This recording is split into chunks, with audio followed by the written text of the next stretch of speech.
After the 9th accidental crop from family photos, she didn't protest.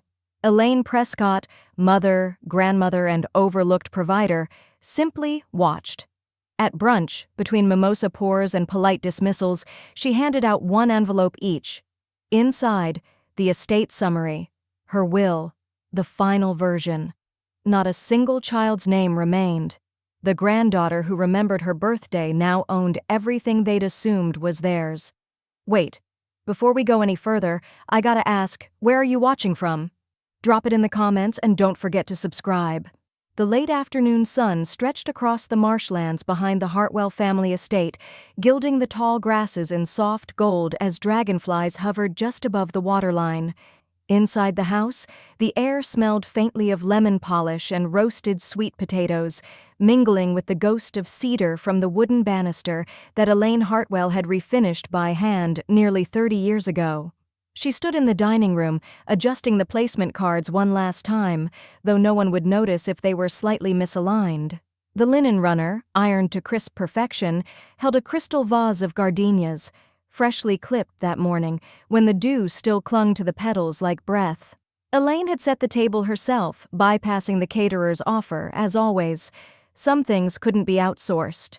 From the foyer, she could hear the rising chatter of her family arriving, their laughter too loud, like actors hitting the wrong mark.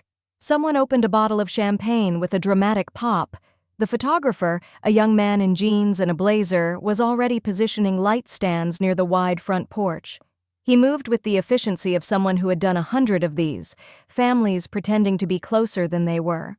Tasha breezed past the dining room in a tailored jumpsuit, balancing her phone in one hand and a glass in the other.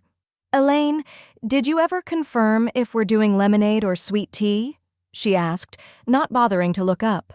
"Both," Elaine said quietly, straightening the last fork.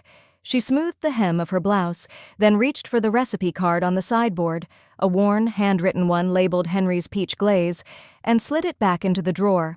Her late husband had always made it for these gatherings, and even though no one asked for it anymore, she still made it. Out of memory, out of muscle, out of something no one else in this house seemed to carry anymore. She moved toward the entryway, just in time to hear the photographer's call. "Okay, let's get the full family group. Everyone to the porch, please." Elaine stepped onto the first plank of the porch, wiping her palms discreetly against her skirt. But before she could fully cross the threshold, the shutter clicks had already begun. "Perfect, perfect," the photographer called. "Let's try one more for safety." Tasha leaned into Greg, her hand curled around his bicep, smiling without warmth. Greg's arm draped loosely around her shoulder, his smile polite and vacant. The cousins clumped together, laughing at something on someone's phone. Jessa, the only one who noticed, glanced toward Elaine with an apologetic expression, but said nothing. By the time Elaine reached the porch rail, the photographer was already lowering his camera. "We got it!" Tasha announced brightly, clapping her hands together. "Let's eat!" Elaine paused at the top step. Greg looked her way and gave a half shrug, already stepping inside. "Total oversight," he mumbled, brushing past her. "Next time, Mom." She nodded, more out of habit than agreement, and returned to the dining room. The chatter continued without her. Silverware clinked. Glasses clinked louder. Someone turned on music that didn't belong in this house. 10 minutes later, Jessa slipped quietly into the kitchen, holding something behind her back. Her cheeks were flushed, her curls loose around her shoulders. "I printed this earlier," she said softly, handing Elaine a small photo. It was a candid. Elaine leaning over the windowsill, placing a pie outside to cool, her eyes focused on the horizon. The sunlit window framed her face in warm tones, the background blurred like memory. She looked like someone who belonged here. Elaine took it without a word and held it for a moment, her fingers tracing the white border. "You took this?" she asked. Jessa nodded, shifting from one foot to the other. "You weren't in any of the others. I just thought, you should have one." Elaine's lips lifted, not quite a smile, but close. "Thank you, sweetheart." A few hours later, after the guests had left their plates half-finished and their farewells hollow, Elaine began clearing the glasses herself. On the coffee table, she saw Tasha's new post already live on her phone screen. The photos were polished, edited in warm filters, their smiles bright and performative. The caption read, "Family first, legacy strong." Elaine stared at the screen until it dimmed. That night, once the dishwasher hummed and the house returned to its silence, Elaine climbed the staircase slowly. She moved down the hall past the bedrooms and into the study, her sanctuary, still lined with thick volumes and a calendar stuck permanently on the month Henry died. From the drawer of her desk, she pulled out a black leather binder. It was heavier than it looked, the kind of weight that wasn't just paper. She placed it carefully in the center of the desk, flipped it open, and ran her hand over the first page. Then she sat down, folded her hands, and stared at the document for a long while. The light from the hallway pooled across the edge of the desk. "I suppose it's time," she whispered, and then she picked up the pen. Morning settled over the Hartwell house with a kind of quiet that felt earned. Outside, the marsh swayed in gentle rhythm, cicadas just beginning to stir. Elaine sat by the window in her study, a fresh cup of black coffee resting beside the binder.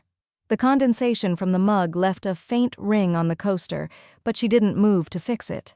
Not today. She opened the binder again and flipped to the section marked Beneficiaries. The columns were typed cleanly, each name followed by allocation percentages, itemizations, contingencies. She stared at Greg's name, then Tasha's beneath it, their entitlement stretching down the page like an unchecked assumption. Jessa's name was farther down, a single paragraph. Modest. There was no malice in the original plan, just tradition, just habit. Elaine reached for the landline. She never did trust cell phones for conversations like this, and dialed from memory. The number hadn't changed in over 20 years. 3 rings. Then a familiar voice, calm and unhurried. Richard Fox speaking. She exhaled quietly, watching a mockingbird flit across the fence. "Richard, it's Elaine." There was a pause, then a soft chuckle. "Well, that's a voice I haven't heard in far too long. To what do I owe the honor?" Elaine rested her elbow on the desk, her fingers loosely cradling the receiver. "I have a question, something I need to understand before I do it." "All right," he said gently. "Ask away." "What does it take," she said, "to rewrite everything?" The line held a weighted silence. Then Richard's voice returned, measured and clear. "Legally, 1 meeting, 1 signature, 1 choice, that's all it ever takes." Elaine closed the binder. Not dramatically, just firmly. She didn't need to see the pages anymore. Richard continued. "But you know what you're asking, don't you? This isn't just about legalities. It's a statement, a loud one, even if you never raise your voice." "I'm tired of being polite," she said softly. "They've mistaken my silence for agreement." Richard didn't press further. "Come in when you're ready. I'll clear time." After they hung up, Elaine reached for a legal pad from the drawer, not the fine stationery she used for thank you notes or birthday reminders, but the simple yellow pad she kept for groceries, to-dos, and things that needed doing without sentiment. She drew a line down the center. On the left, she began to list. Who showed up? Greg, late. Jessa, early. Tasha, posed. The cousins, wandered. On the right, a quieter list. Who looked through me? Who actually saw me? Who only wants what I have? She didn't pause often. The names came easily now, and once the columns were full, she flipped to the next page and began again. This time listing the things no one had thanked her for in years. The house upkeep, the family reunions, Henry's memorial scholarship, the piano fund at Jessa's school. She had just finished writing Christmas Eve dinner, 27 years straight, when the screen door creaked open downstairs. "Muffin," came a familiar voice, light and teasing. "Where's your queen?" Elaine smiled faintly. "Up here, Miriam." Footsteps climbed the stairs, slow and familiar. Miriam always arrived without fanfare, always with something in her hands. Today it was a jar of homemade fig jam wrapped in a tea towel. She entered the study without knocking and immediately saw the binder. She didn't speak right away. She walked to the window, placed the jar on the sill, and studied Elaine with that narrowed, knowing look she'd perfected over decades of friendship. "So," Miriam said finally. "You're doing it." Elaine didn't blink. "I'm just looking." Miriam tilted her head. "You looked like that the day you drove Henry to the hospital. Purse already packed, coat already folded. You don't just look, you decide." Elaine folded the legal pad shut and set it on top of the binder. "They love the legacy," she said, her voice even, "just not the person who built it." Miriam let out a breath and nodded. "Then make them remember." The two women stood quietly for a moment, the air in the study thick with morning light and unspoken history. Muffin barked downstairs. Elaine turned her gaze back to the binder and lifted the lid of her fountain pen, twisting it slowly until the nib and gleamed.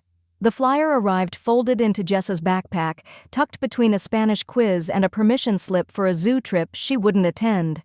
Elaine smoothed it on the kitchen table, her eyes settling on the bold serif font at the top.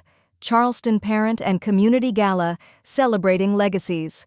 The name, Tasha Hartwell, was printed beneath it, listed as keynote contributor. Elaine tilted her head slightly. No one had mentioned this. The evening air was thick with humidity by the time she stepped into the back of the small auditorium. No one noticed her arrival. No one offered her a seat. That suited her fine. She stood near the rear wall, just under the exit sign, where the light buzzed faintly and the AC rattled its uneven breath. She was dressed neatly but without formality, a soft gray sweater, slacks, and a gold brooch Henry had given her when Greg was born. A quiet armor. The screen at the front of the room flickered to life, and then there she was, Tasha, standing at a sleek podium, framed in soft uplighting and confidence. Her voice was perfectly modulated, her dress a muted plum that stood out against the cream backdrop like a designer afterthought. "We come from strength," she said, her voice ringing just slightly louder than necessary. "And with that strength we pass forward stories, images, legacies that teach our children who they are." The first photo flashed on the screen behind her, an old sepia image of the Hartwell home's original facade, rebuilt in the 1960s after the storm damage. Then a photo of Henry in uniform. Another of baby Greg in a washtub. A series unfolded. Snapshots Elaine had developed in her own basement darkroom, trimmed with pinking shears and kept in archival sleeves, long before Tasha ever joined the family. The words, "Hartwell Legacy," appeared in gold script beneath the montage. Not once did Elaine's name surface. Not as curator, not as photographer, not as builder. She watched as people nodded, some even dabbing their eyes. The room was receptive, enthralled even. Miriam appeared beside her, as if materializing from the air. Her silver curls were pinned in a loose twist, and she carried that sharp-eyed calm like a dagger behind pearls. "Well?" she said under her breath, not taking her eyes off the stage. "If this were fiction, you'd sue for plagiarism." Elaine gave a quiet exhale. "It's not fiction. It's theft." Miriam turned toward her. "You're the only reason this room knows that name." Tasha continued on stage, now reading a prepared quote from a framed display. It was one of Henry's journal entries, something Elaine had transcribed for the family book club years ago. Tasha's fingers rested gently on the edges of the frame, as if she'd been the one to preserve it. Elaine's eyes narrowed. When the lights came up and the polite applause began, she made no move to leave. She waited near the edge of the exit doors until the room spilled into chatter and champagne. Jessa found her first, her backpack slung over one shoulder, her expression somewhere between confusion and concern. "Grandma," she said carefully, "why did they talk about it like you're already gone?" Elaine looked down at her, a small smile flickering behind her eyes. "Because they've practiced for it," she said softly. "Over and over." Jessa's eyebrows furrowed. "But you're the story. Everyone knows that, right?" Elaine touched her granddaughter's shoulder gently, as if anchoring her to something real. Not everyone wants the truth when a prettier version photographs better. Tasha approached a moment later, her smile glossy and brittle. "Elaine, I didn't see you earlier. Did you catch the whole thing?" Her voice was bright, stage-warmed. Elaine's lips barely moved. "I caught enough." Before Tasha could reply, a parent leaned in to compliment her on the generational impact of her speech, and she turned without finishing the sentence. Elaine used the moment to slip away, unnoticed again. The night air outside was warm and full of crickets. The brick path back to her car felt longer than usual, though her pace was steady. Once she was behind the wheel, Elaine didn't start the engine right away. She sat with her hands resting on the steering wheel, watching the gala guests trickle out with their flutes of Prosecco and glowing faces. Inside her purse was a pen and a folded sheet of paper, the kind Richard Fox had given her last year in case of urgent amendments. She took it out. Then, with calm fingers and no hesitation, she began to write. Rain pressed against the windows in slow, rhythmic taps, as if the sky itself had been holding something in. Elaine moved quietly through the upstairs hallway, carrying a stack of fresh towels to the guest linen closet. She liked rainy days. They silenced the world outside and gave her an excuse to remain inside her rituals. Downstairs, Greg had let himself in without calling, as he always did. He was searching the filing cabinet in the mudroom, mumbling something about passports. Tasha had booked a last-minute trip to Savannah with the cousins, and he couldn't find the documents she swore she'd placed in his jacket pocket. He tugged open drawer after drawer, rifling past insurance slips and Christmas cards. When the bottom drawer jammed, he crouched low and yanked harder, and that's when he saw it. A black leather binder, no label, no lock, just deliberately placed, tucked into a file labeled Estate, Revised. He hesitated, then slowly pulled it out and opened to the first page. Inside, clean and unmistakable, was new language. A revised trust document, entire paragraphs rewritten, a bolded clause that hadn't been there before, primary beneficiaries revoked due to sustained absence and material neglect of grantor. His own name, Gregory Allen Hartwell, had been crossed out, not in ink, not scribbled, but typed out, struck through cleanly, precisely. Tasha's name had been moved to a footnote, one marked with an asterisk next to the word contingency, and at the bottom, in unmistakable clarity, Jessica Marie Hartwell, sole successor custodian of property and inheritance, effective upon death or permanent incapacity of Elaine May Hartwell. He was still kneeling when Elaine appeared in the doorway. "You found what you were supposed to," she said, her voice level. No panic, no shame. Only the quiet weight of a woman who'd already made her peace. Greg stood slowly. "What is this?" "It's a folder," she replied, walking past him toward the kitchen. "You were looking for one." He followed, binder still open in his hands. This can't be right." Elaine filled the kettle at the sink. "It's current." "But Mom, you didn't even talk to us. You didn't say anything." "I did," she said, placing the kettle on the stove. "For years." Before he could respond, the front door burst open. Tasha, rain-damp and sharp-heeled, strode in with the certainty of someone born to interrupt. "Gregory, did you find—" Her voice cut off when she saw the binder, then narrowed. "What the hell is that?" Greg held it up, stunned. "She changed everything!" Tasha snatched it from his hands and flipped through with surgical speed, her breath quickening. "This is illegal!" she hissed. "You can't just rewrite decades of planning." Elaine turned off the stove and faced them both. "Estate planning isn't a team sport," she said, "and it certainly isn't a group project." Tasha's voice rose. "You're punishing us because you weren't in some stupid picture?" Elaine's tone didn't waver. I'm correcting something that's been edited without my consent for years." The room fell still. Outside, the rain continued. Upstairs, a light step broke the silence. Jessa descended the staircase, sketchbook under one arm, her eyes flicking from her father to her mother, then to her grandmother. She walked past the tension like it wasn't even there and stood beside Elaine. "I don't want anything," she said, quiet but clear. "I just want you in the pictures." Elaine's hand tightened gently on the handle of the kettle, her only outward gesture of emotion. Tasha opened her mouth, but Greg placed a hand on her arm. "Not now," he muttered.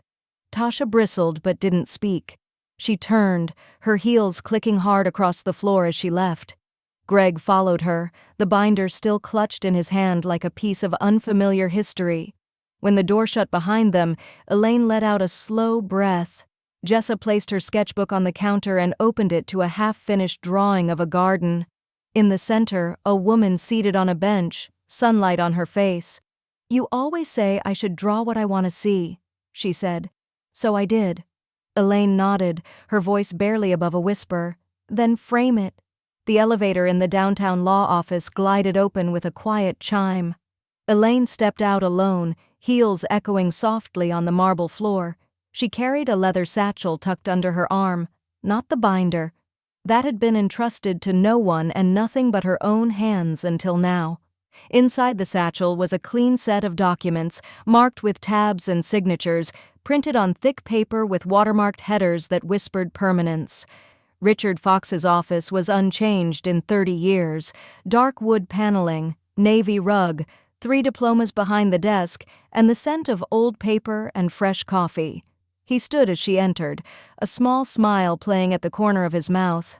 "I cleared the hour," he said, gesturing toward the chair across from him, "though I suspect you'll only need half." Elaine sat, unfolding the papers with slow precision. "Let's finalize it." He glanced through the packet, flipping pages with the ease of someone who had done this 1,000 times, but now with more care than usual. When he reached the clause she'd written in her own hand, meticulously transcribed into legalese, he paused. "This section here," he said, tapping lightly. "The contestation clause. If challenged, it voids all eligibility for the estate. Not just theirs. Anyone's." "I'm aware." Richard looked at her over his reading glasses. "You understand the consequence?" Elaine met his gaze without flinching. "I understand the disrespect." He gave a slow nod. "Then we're aligned." He slid the pages into a final folder, added his embossed seal to the cover sheet, and turned to his paper shredder, sleek, black, humming quietly under the side table. Elaine reached into her satchel one last time and handed him the old trust, the one she'd carried for 20 years like a fragile heirloom. He held it for a moment before feeding it into the teeth of the machine.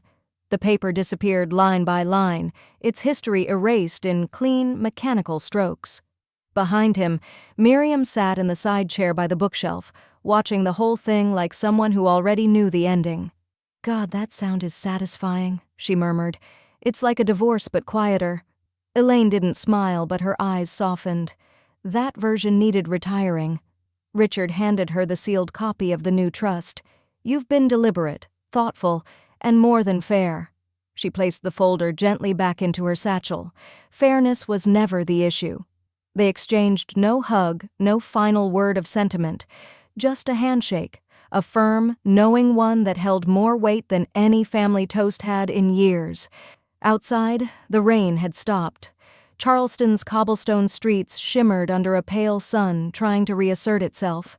Elaine drove home in silence, windows cracked just enough to let in the scent of wet magnolia and salt.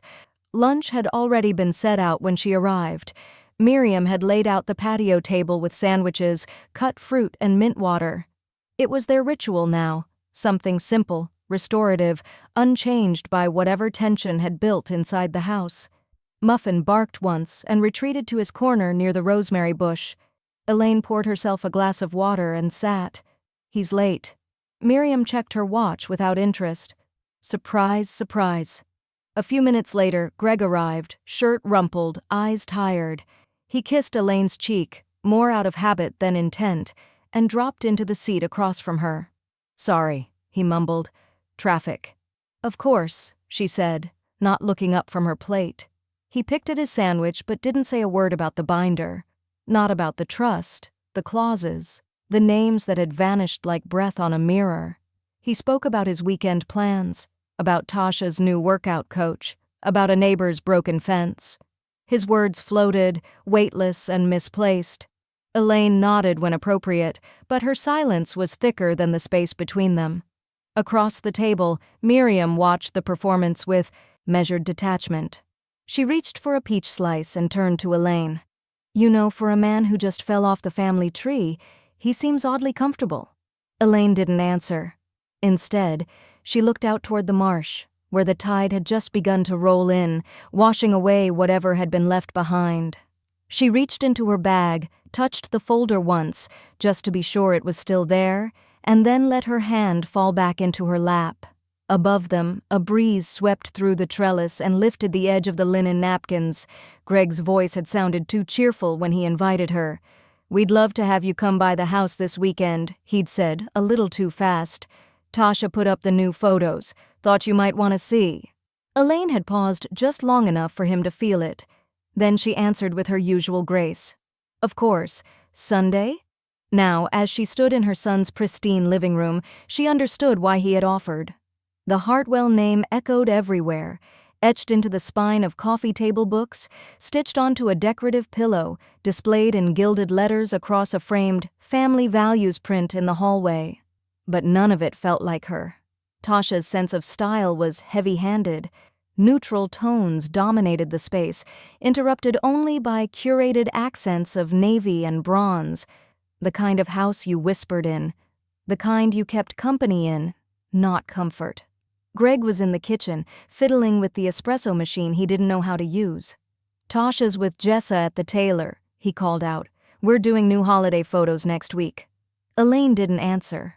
Her eyes had locked onto the wall across the living room, a long stretch of gallery frames, 9 in total, spaced with perfect precision. Each one featured a family photo, varying by year and theme: beach trips, birthdays, autumn leaves, crisp white shirts on the dock. She stepped closer. There were smiles, matching outfits, children at different heights. In one, Tasha held a sparkler, beaming. In another, Greg wore a Santa hat and had his arms draped around both his daughters. Elaine searched each image carefully. Not one featured her, not even in the background, not even blurred or out of focus. It was as if she'd never stood behind the camera, held the light reflector, passed out the lemonade, as if she hadn't made the pies cooling on the kitchen island in half of those photos, as if she'd never existed in those moments at all. She stepped back, her hand tightening slightly around the strap of her purse. Behind her, Greg finally managed to steam milk into something vaguely foam-like. "Mom? Want a cappuccino?" "No," she said quietly, pulling her phone from her bag. She aimed it at the photo wall and took a single picture. The soft shutter click echoed too loudly in the curated silence of the room. Greg turned, frowning. "Everything okay?" "Everything's clear," she said, tucking her phone away. "I should get home. Muffin needs her walk." She was out the door before he could respond, her shoes clicking down the flagstone path toward her car, the winter sun slanting sideways across the windshield. At home, she placed her coat on the hook, kicked off her shoes, and went straight to her study. She didn't need to look at the photo again. The blankness of it had etched itself into her. She opened the drawer of the desk and removed a small manila envelope labeled simply Prints. Inside were dozens of old photographs, some faded, some still sharp. She sifted through them until she found the one she'd been thinking of since the moment she left Greg's house. It was from their 40th wedding anniversary. Henry, tall and proud, arm around her shoulders. Elaine wore a cream suit and her favorite brooch. Her eyes were crinkled from laughter. She placed it on the scanner. Once it was printed and trimmed, she selected a wooden frame with beveled edges and slid the photo inside.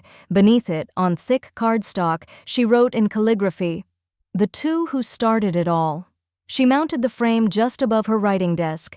No grand hallway, no gallery, just a place she'd see every morning. That evening, while slicing strawberries in the kitchen, she heard soft footsteps approach. Jessa stood in the doorway, her cheeks pink from the cold, still in her ballet flats. "Grandma," she said, peeking into the study. "Who took that picture?" Elaine looked up from the fruit.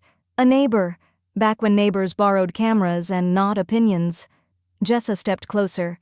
"Can I have a copy?" Elaine's lips curved, warm and steady. "Of course. You'll need to remember who actually built the frame before everyone else tried to hang pictures in it." The house smelled like rosemary stuffing and bergamot candles, the kind that came in matte jars with words like "gather" and "hearth" embossed in gold. Elaine stepped into the foyer with a covered pie in one hand and a wrapped tin of glazed pecans in the other. No one took them from her. No one looked up. From the living room, bursts of laughter erupted from the television, where the cousins were watching a game show rerun. Greg called out, "Mom's here!" but didn't rise from the couch.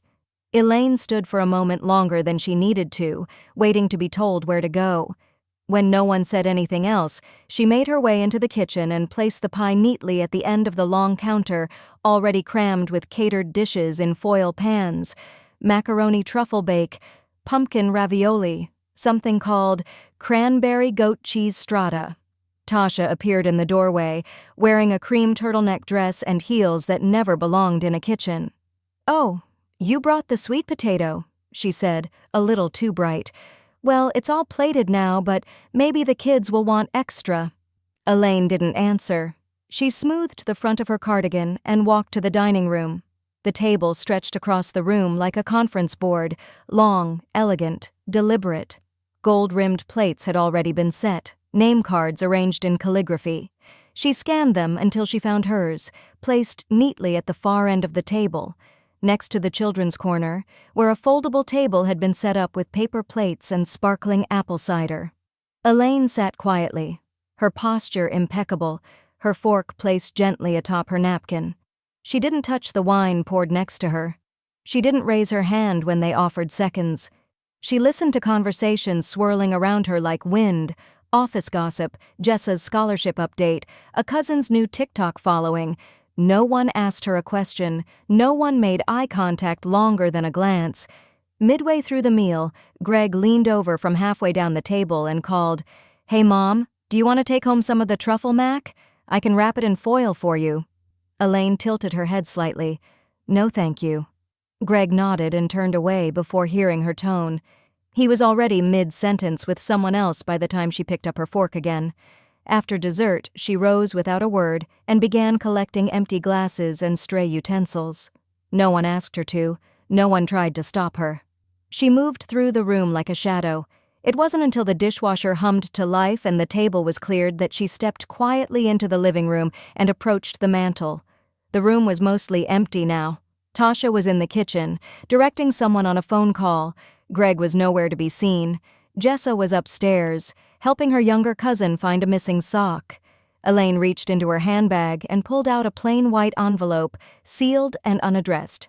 She placed it gently on the edge of the mantel, just beneath a framed photo from last year's holiday, one where she'd been cropped out entirely. She didn't linger. She simply turned and let herself out.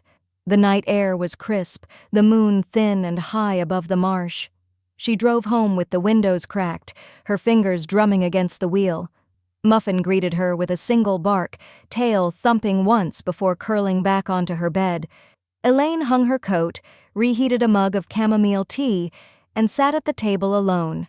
Across town, Tasha noticed the envelope while lighting the winter vanilla candle. She turned it over twice before opening it, as if it might hold a handwritten blessing or belated thank you note. Instead, she unfolded a single sheet of heavy cream paper, typed, double-spaced, no greeting, no closing, just a list of names, some familiar, some not. At the top, a title: "To receive no portion of estate, regardless of circumstance." Greg's name was second. Tasha read it 3 times, then read it again. She didn't call out, she didn't speak. She simply lowered herself into the nearest chair, paper still trembling in her hand, as something old and unspoken finally tore at the seams. It happened 2 days after Thanksgiving. Greg was walking through the hallway with a laundry basket balanced against one hip, scrolling through a work email on his phone when he heard it. Crash. The sound was sharp and final, glass against hardwood, the kind of break that didn't sound like an accident, even if it was. He rushed to the living room and found the frame on the floor, its corners chipped, the pane shattered outward in jagged cracks. It was the photo from last year's holiday dinner, the one Tasha had printed in sepia tones and had mounted in the center of the gallery wall, directly above the console table. In it, Greg stood between the girls, Tasha seated beside them, smiling like she'd been mid-sentence. The caption, etched in brass beneath the photo, read, "The Hartwell Line." Jessa was crouched beside the wreckage, gathering the larger shards into a paper towel. She was quiet, methodical. Her fingers paused over the brass tag. Greg stood above her, still holding the laundry basket, looking dazed. "I guess the hook gave out." Jessa ran her fingertip across the edge of the plaque and read the words again. Then, softly, "It's missing." He glanced down. "What is?" She didn't look up. "The start of the line." Greg shifted his weight. "Jessa, not everything has to be symbolic." "It's not symbolic," she said, her voice even but firmer. "It's just incomplete." She rose and walked to the kitchen, frame in hand, shards wrapped carefully like something ceremonial. Greg stayed behind, unsure whether to feel guilty, annoyed, or simply lost. At Elaine's house, the kitchen was full of motion and quiet warmth. The windows were fogged from the oven, which had been on since early morning. Brown paper bags lined the counter, each one neatly packed with toiletries, canned food, socks, and tins of soup. The labels had been affixed straight, the seams folded with care. Miriam stood by the sink, tying bows onto small jars of honey. "You know, most people just drop off old cereal boxes and expired granola bars," she said, placing one into a bag. "You're out here giving out dignity." Elaine didn't look up from her writing. She was at the table, fountain pen in hand, scribbling the final line onto the last of the notes she was tucking into each care package. Small, handwritten messages, nothing dramatic, just one sentence repeated with variations. "You matter. I see you." She folded each note into thirds and slid them in beside the socks. She didn't speak as she worked. Miriam sat down across from her, pulled off her gloves, and reached for a second cup of tea. "You know, you're doing all the work of a ministry," she said, half joking, "without the sermons or the tax benefits." Elaine raised an eyebrow. "Ministry implies someone's listening." Miriam smiled. "You never needed an audience." The back door creaked open, and Jessa stepped inside, clutching her sketchpad to her chest. Her coat was damp from drizzle, cheeks pink from the walk. "I brought you something," she said, walking slowly to the table. "I've been working on it since Monday." Elaine brushed the tea towel off her lap and gestured to the open chair. "Let's see." Jessa opened the sketchpad to a detailed charcoal drawing. It was Elaine, seated in her favorite armchair with Muffin curled in her lap. The room was shaded with soft textures. Books in the background, a teacup on the end table, light coming in from the left like a quiet memory. Elaine reached out, fingertips brushing the edge of the paper. "You gave me light." Jessa smiled, a little shy. "That's how I see you." Elaine didn't speak for a moment. Her eyes moved back and forth across the page, seeing something inside it no one had given her in years. A place. She stood, walked to the fridge, and pulled down a magnetic clip. She placed the drawing front and center, right between the shopping list and a flyer for the community choir. "It'll fade there," Jessa said, watching. "That's all right," Elaine replied. "Things that matter shouldn't need retouching." Outside, the rain picked up again, soft and steady against the window panes. The photo was grainy, black and white, and slightly tilted, taken decades ago, long before smartphones and filters and curated memories. In it, the Hartwell house stood proud but imperfect, ivy crawling unevenly up one side, a sag in the porch rail Henry had promised to fix. Elaine had taken it the morning after they signed the deed, standing barefoot in the grass, wearing his flannel robe and holding a cup of coffee. She found the original in a shoebox labeled Firsts. On a whim, or maybe something sharper, she scanned it and posted it on her social media account, a page she rarely used except to like Jessa's dance recital photos or comment "beautiful" beneath church friends' garden updates. The caption was short. "Built by hands that were never tagged." She didn't expect much. A few likes, maybe Miriam, perhaps one or two of the old neighbors. But the post spread. First, the likes trickled in. Former students, old church members, the son of the electrician who had rewired the house in '93. Then came the comments. "You taught me what steadiness looked like. I remember that porch swing. My mom and I sat there when our house flooded. You and Henry gave us our first Thanksgiving after my dad left." Dozens. Then over 100.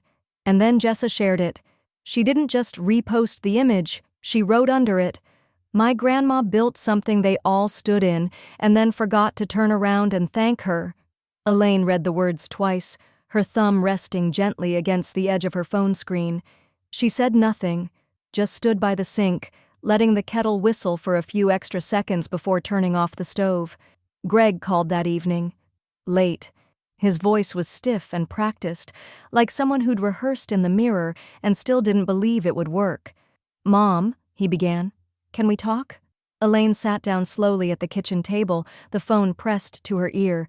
She stared out the window toward the marsh where the tide had begun to roll out, bearing everything the water usually kept hidden. "You had the floor for years," she said evenly. "You chose not to use it." There was silence on the line. Then the soft beep of a call ending. The next morning, Tasha posted a filtered photo of the Hartwell house, fresh paint, manicured hedges, the porch swing replaced with a matching bench set, captioned, "Proud to carry forward the Hartwell legacy. So many hands, so much love." She didn't tag Elaine. She tagged the Charleston Historic Society, the Garden Club, and 3 local influencers. The comment section filled quickly. Praise, heart emojis, clapping hands. Nothing venomous, but all too clean. Elaine read the post once, then once more. Then she forwarded it to Richard Fox with a short message. Addendum confirmed. Within an hour, he replied, "Received and recorded. Effective immediately." By mid-afternoon, Elaine's original photo had reached over 600 shares. A former mayor reposted it with the caption, "Some people plant foundations, others build on them and forget who dug." A local journalist messaged Jessa for an interview. Miriam's book club sent her flowers. A nearby preservation group asked if she'd ever consider speaking at their spring event.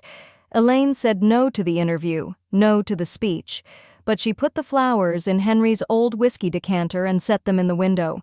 Later that evening, Jessa came by, still in her ballet flats, a tote bag slung over one shoulder. "I think people are finally seeing it," she said, sitting cross-legged on the floor beside Muffin. "The part they can't edit out." Elaine looked up from her knitting. "The truth?" "No," Jessa said gently. "You." Elaine leaned back in her chair, the needles stilling in her hands. Her voice was quiet. "They'll twist it," she said. "Make themselves the architects of something they inherited." Jessa nodded.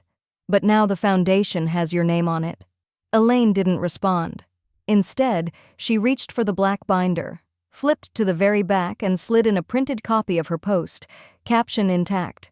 Beneath it, in her own handwriting, she added one sentence, "Sometimes, the roots have to speak before the branches start listening." The invitation had come printed on heavy cardstock, deep blue with gold foil lettering. Elaine almost didn't open it.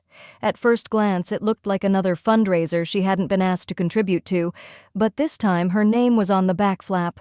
Inside, the program listed her as Legacy Patron, Elaine Hartwell, in honor of Jessica Marie Hartwell. It was the Charleston Arts and Youth Foundation's annual winter gala.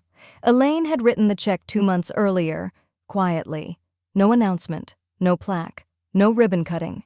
Just a wire transfer and a letter. For those who see what others overlook, she hadn't told Jessa.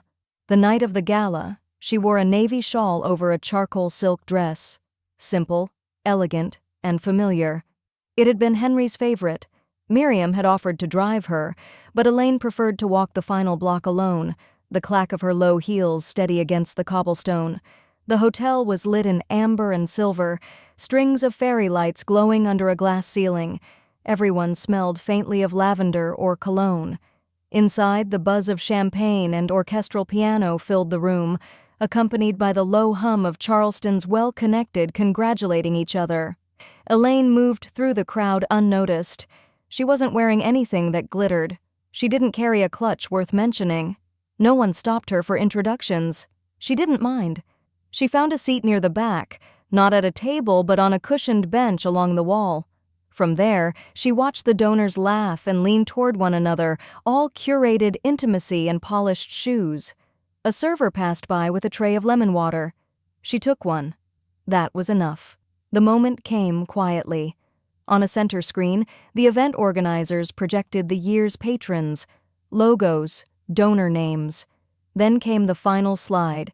Legacy patron, Elaine Hartwell. Underneath, a soft caption, in recognition of a gift given in another's name, for work that speaks, even when uncredited. Gasps rippled through the room like someone had dropped a glass. At a table near the front, Tasha stared at the screen, blinking once, then twice. Her wine glass paused midway to her lips.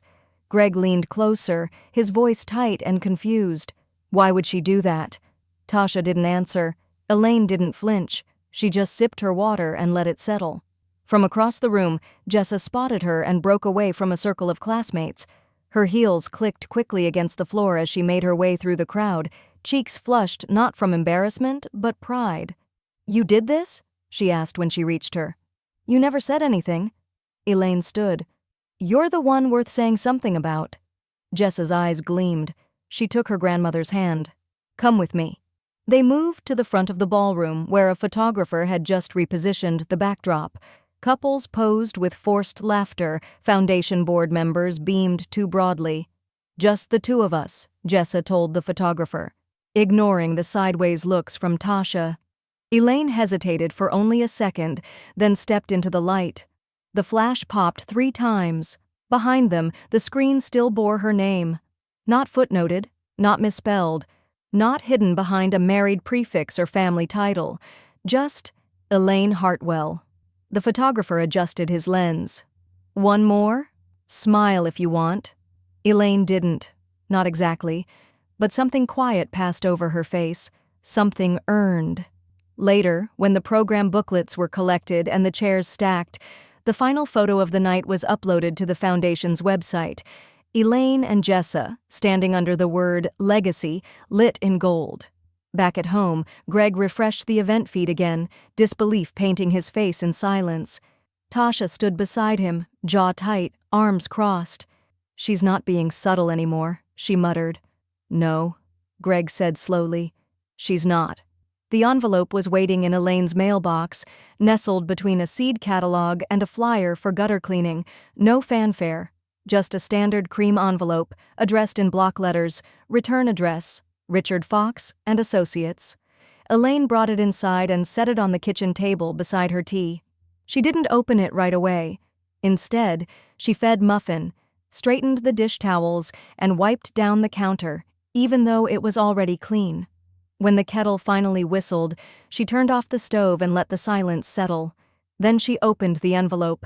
Inside was a single page, confirmation of receipt, notarization, and delivery. The estate was now legally updated. The revised will had been signed for by all necessary parties. The contestation clause was now active. Elaine read the final line twice. "No further action required. Documents finalized and enforceable." She folded the letter carefully and placed it in the black binder, slotting it behind the addendum marked in Jessa's name. Her fingers rested on the edge of the page for a long moment, as if committing the weight of it to memory. They came that evening, not announced, not angry, just present. Greg and Tasha stood on her front porch in their weekend clothes, Greg in a faded polo, Tasha in a cashmere sweater she wouldn't have worn if she'd expected to get dirty. Greg raised his hand to knock, but hesitated when he noticed the porch light wasn't on. It hadn't burned out. Elaine had turned it off herself. They knocked anyway. Soft at first, then louder. Inside, Elaine stood behind the curtains, the paper from Richard still resting on her desk. She made no move to open the door. The knock came again, Tasha's voice, muffled and too sweet. "Elaine, can we just talk for a second?" Elaine didn't move, didn't blink. Muffin growled once and then went quiet, as if even the dog understood what silence meant tonight. After a long pause, the footsteps retreated. The porch creaked. The car engine started. Then nothing. The next morning, Jessa arrived with a brown paper parcel under one arm and cheeks still pink from the wind. She carried herself differently now, less like someone drifting between adults and more like someone anchoring herself between generations. "I brought something," she said, stepping inside and tugging off her knit gloves. Elaine smiled faintly. "You always do." Jessa opened the package to reveal a framed photo, warm, candid, natural. It was just the two of them, standing by the marsh. Elaine's arm rested lightly on Jessa's shoulder, the sky behind them soft and wide. No one posed, no one performed. "I had it printed at the gallery shop," Jessa said, running a hand along the frame. "I wanted you to have one." Elaine took it gently. Her thumb brushed the edge of the matting. She didn't speak right away. She simply walked into her study and placed the frame above her writing desk, just above the one from her and Henry's anniversary. She stepped back to take it in. 2 photographs, side by side. Then and now. The start and the future. Miriam arrived a little while later with a jar of honey and a rolled-up crossword puzzle under her arm. "They came last night, didn't they?" she asked as she stirred sugar into her tea. Elaine didn't bother pretending. "Yes. And you didn't let them in." "I didn't need to." Miriam leaned against the counter and eyed the new photo on the wall. "They really thought legacy was automatic, didn't they?" Elaine nodded. "Nothing I built was." Outside, the wind picked up slightly, brushing leaves across the porch. In the distance, church bells began to ring. Soft, even, unhurried. Elaine watched the marsh for a while, the tide just beginning to pull back, bearing the black root systems beneath. She didn't say anything else. But upstairs, in the corner drawer of her bedroom dresser, a second envelope now sat waiting, labeled in ink to be opened only upon my death. The phone call came mid-morning. Elaine had just placed her 3rd loaf of orange zest bread in the oven and was folding the last of the clean dish towels into the drawer. The landline rang, not her cell, not a text, the kind of ring that still sounded like responsibility. She wiped her hands, pressed the receiver to her ear. "Elaine Hartwell." "Richard Fox," the voice said smoothly, with a tone that was less formal than usual, more satisfied. "It's done." Elaine leaned against the counter, one hip resting lightly against the edge. "They tried?" "They did more than try," he said. "They had a lawyer draft a letter of inquiry under the assumption you were being manipulated. Their phrasing, not mine." Elaine let out the smallest breath of a laugh. "By who?" "The dog." "They didn't name Jessa, but it was implied." A pause. "I filed the counterclaim this morning, attached the contestation clause. Once the letter was reviewed, their counsel strongly advised they not proceed. And if they do, they forfeit all access, retroactively and forward." Elaine didn't respond right away. She looked out the kitchen window, watching a single heron lift itself off the marsh and coast low across the tall grass. Richard continued, softer now. "I'll email you the filing confirmation." "No need," she said. "I trust you." That afternoon, Miriam arrived with fresh lemons and her usual knowing expression. Elaine poured tea, set out the bread still warm from the oven, and moved with the easy calm of someone who had just finished dusting a room that would never be used again. "They really tried to challenge it?" Miriam asked, tearing a piece of crust with her fingers. Elaine nodded. "Didn't last long?" Miriam smirked. "That clause you wrote, it wasn't a threat. It was a closing argument." Elaine stirred a bit of honey into her tea. "I never planned to fight," she said, "just to finish." Miriam raised her cup. "And you did." Elaine didn't toast back. She simply sipped. Later that evening, Jessa stopped by on her way home from the studio. She had a stack of art prints under one arm and snow-damp boots that squeaked across the tile. She pulled the black binder from the desk where Elaine had left it open, studying the tabs, the signatures, the bolded dates. "It feels too powerful to just sit here," Jessa said. Elaine glanced up. "It's not power, it's clarity." Jessa hesitated, then ran a hand along the leather spine. "Can I keep it one day?" Elaine turned to face her fully. "No." Jessa blinked. "No?" Elaine's expression softened. "You'll write your own." Jessa's shoulders relaxed. She smiled then, not like a child asking permission, but like someone who'd been handed a pen. The email from the local paper came that night. The subject line was polite, but persistent. "Follow up on community legacy piece. Request for comment." They wanted her to speak on the public record. Not about the will, specifically, but about her recent donation, The photo, the growing story of the woman behind the Hartwell legacy, everyone had apparently assumed was historical, not personal. Elaine read it once, then again. She thought of all the years she'd spoken quietly, been asked to bake but not speak, to stand in the background but not the frame. Then she typed a single line in response and hit send. The most lasting things I built weren't made of wood or money. They were the ones no one noticed until they tried to remove them. The next day, Richard's confirmation letter arrived in the mail. She placed it in the back of the binder, then slid a clean sheet into the front, handwritten in blue ink, dated and initialed, ethical clause. Beneficiaries must meet a standard of active stewardship, moral care, and communal contribution. Legacy is earned, not inherited. She signed it slowly, clearly. That night, the wind blew harder through the trees. Down the block, Greg's porch light flickered as he stepped out for the mail. Inside, Tasha sat on the couch, arms crossed, holding a letter from their lawyer in one hand and a glass of untouched wine in the other. Across town, in a house lit softly by lamplight and discipline, Elaine added one more name to her handwritten contact list for the trust's secondary advisors.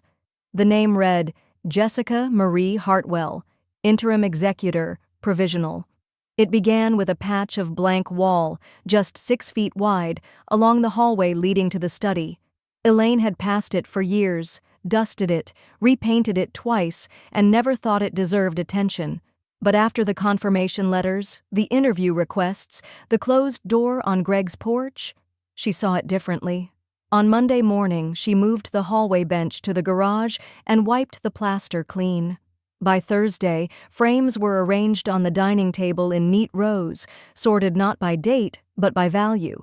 There was a black and white portrait of her parents, standing outside the grocery store they'd owned during the recession, a Polaroid of her college roommate braiding Elaine's hair before graduation, a candid shot of Henry handing her a coffee with a mischievous grin, his tie crooked and his socks mismatched.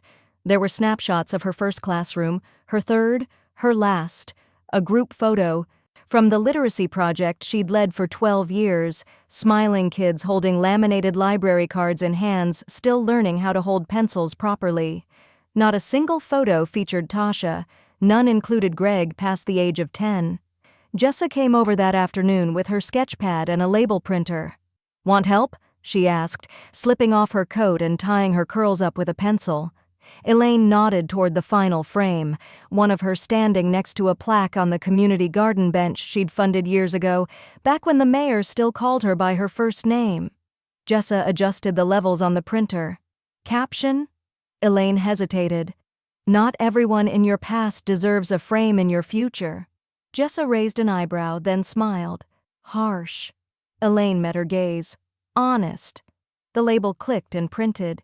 They mounted it beneath the central photo, the one of Elaine and Henry seated beneath a willow tree, elbows touching, eyes half-lidded like they knew something the world would never quite catch up to. By the time the gallery was finished, the hallway had transformed, no longer blank, no longer neutral. Each photo chosen, each placement deliberate. No clutter, no fillers, just memory curated with intention. She sent no invitations. There was no opening night, no champagne toast, but word spread. Greg's neighbor mentioned it in passing at the post office. Tasha heard about it from a colleague who said, "I saw your family gallery at the Hartwell matriarch's house. Stunning." Tasha's smile cracked halfway through her response. No one asked to see it. No one was offered the chance. The following week, Elaine transferred $25,000 from her personal account to the Charleston Historic Preservation Society, marked for educational exhibits and minority builder acknowledgement initiatives. She didn't mention it to Miriam. She didn't mention it to Jessa.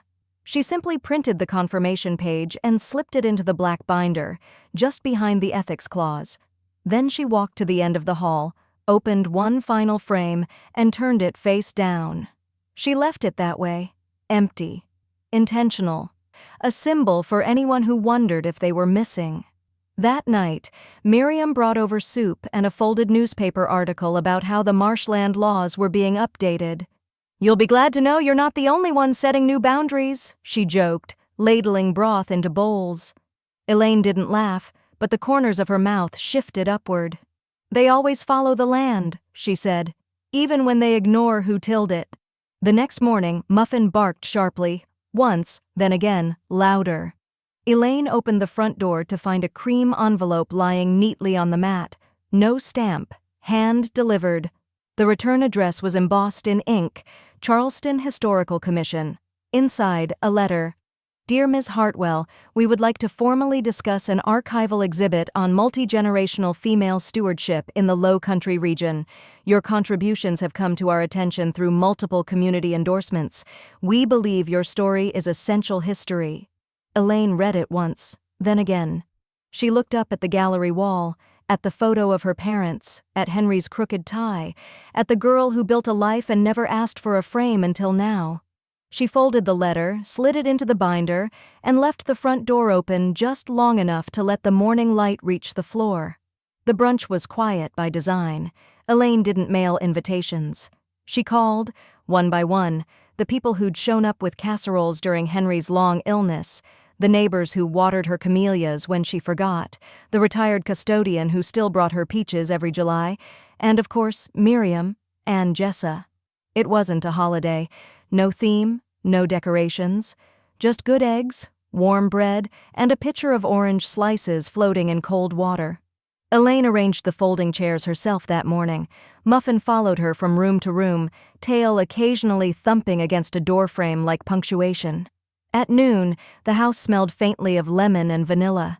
People arrived in cardigans and soft-soled shoes, arms full of jam jars, hand-picked flowers, things that didn't cost much but meant something. No one came out of obligation. That was the unspoken rule.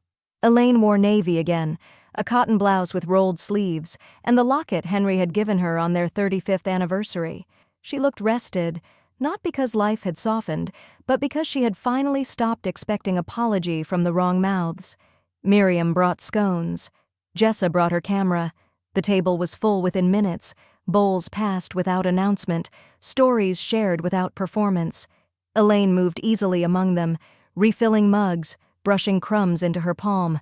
No one toasted. No one clinked glasses. There wasn't a need. After the meal, they stepped out to the marsh. The sky was low and kind, not dramatic, just honest. Jessa adjusted the settings on her camera and said, "Let's get one photo." No one posed. No one sucked in their stomach or tilted their head for symmetry. They stood as they were. Elaine in the center, Miriam to her left, the neighbor's teenage daughter holding Muffin gently, and a small boy who had spent the last 20 minutes collecting acorns tucked under her arm. The shutter clicked. Once. Then again. Back inside, Elaine printed the photo using the small machine she kept tucked in the study. She waited while the ink dried, then flipped the image over and, in her own hand, wrote on the back, "Legacy, chosen greater than claimed." She didn't say anything to the others. She just set the photo on the hall table, next to the framed one of her and Henry, and walked into the kitchen to boil more water. When Jessa returned from the yard, hair tousled, cheeks pink from the wind, Elaine handed her a small, sealed envelope. "Trust Addendum," the label read. Below that, in her calligraphy, "To be opened at 25. Jessa turned it over, uncertain. "Is it?" Elaine shook her head gently. "It's not a test. It's a map." Jessa tucked it into her coat pocket without opening it, without pressing. Some things, she'd learned, were stronger unopened. Promises, especially. As the afternoon drew down, people left in quiet waves. Warm hugs, light laughter, leftovers wrapped in napkins instead of foil. No one lingered because no one needed to. By the time the door clicked shut behind the last goodbye, the house was still again. Elaine made one final cup of tea, then settled into the window chair with Muffin curled across her legs. The marsh outside was soft and silvery, water moving slow as a breath between thoughts. Miriam stood at the sink, washing out mugs by hand, even though the dishwasher was empty and waiting. "They'll post more pictures, you know," she said without turning. Elaine looked out toward the water, fingers threading gently through Muffin's fur. "Let them." She didn't say it with bitterness. She said it like someone who no longer needed to be seen by those who once refused to look. She said it like someone who had already framed what mattered and left everything else to blur. On the counter beside the sink, the brunch photo sat propped against a napkin holder, edges still slightly curled, smiles mid-formed, every person in it belonging, every single one of them chosen. The notary arrived on a Monday. No suit, no briefcase, just a compact leather folder, a polite nod, and the kind of presence that didn't need to ask twice. Elaine met him at the dining table, binder already open, pages marked with precision. The final edition had been handwritten, then typed, then rewritten in ink so permanent it might as well have been etched in glass. Under the heading End of Life Instructions, she had included 2 items: memorial service to be private, invitation only, no public announcements, no family obligation required, burial to occur at the edge of Hartwell Marsh beside Henry, beneath the willow they had planted the year the mortgage was paid off. She initialed beside both items, then signed at the bottom in the clean, even script her 4th-grade students used to copy during penmanship hour. The notary watched in silence, then stamped each page with a steady press of gold ink seal. Elaine closed the binder slowly. She didn't clutch it like something sacred. She just sealed it, like a chapter you've already reread and no longer need to explain. That evening, Jessa returned with a cardboard mailing tube and her cheeks flushed from the wind. "I finished it," she said, placing the tube gently on the table like something fragile. Elaine slid the contents out slowly. A hand-drawn family tree, pencil on parchment, branches thin and bending slightly in the margins. Names danced from left to right in flowing script. But not all of them. A few places were left blank. Elaine studied the absences first, then the names that remained. "You left out Greg." Jessa hesitated. "You always said honesty was the only legacy that mattered." Elaine nodded once, fingers tracing the branch where Jessa's name sat bold and central, framed by soft loops. "Will they ever understand?" Jessa asked, voice quieter now. Elaine leaned back in her chair, eyes fixed on the tree, not with sadness, not even with resolve, just with clarity. "They don't need to," she said. "Just make sure you do." Outside, the marsh moved like breath, slow, rhythmic, sure of its own cycle. Elaine stood and walked to the porch. The sun was beginning its descent, casting gold through the gaps in the willow's canopy. The old garden bed had already begun to bloom early, confused by the warm spell. Lavender stretched out beneath the trellis, and small, stubborn peonies had pushed through despite the season. She settled onto the porch rocker, muffin in her lap, warm and weighty and asleep almost instantly. Her hands rested gently on his fur. She didn't close her eyes. She didn't need to. Jessa raised her camera for a final shot, not posed, not staged. Just a woman in her garden, a dog in her, lap, and light in all the places that had once been kept in shadow. Click. The shutter caught it mid-breath, the way truth always arrives, quiet, patient, and uninvited. Later, Jessa would frame it. Later still, someone would ask why the tree in the yard was so large, so curved, so out of place among the clean-cut hedges that lined the other lots, and she would say, because it was planted before anyone asked permission. Elaine didn't move as the camera lowered. She just whispered one last line to the breeze, to no one in particular and everyone who ever tried to replace truth with legacy. They edited the pictures. I edited the future.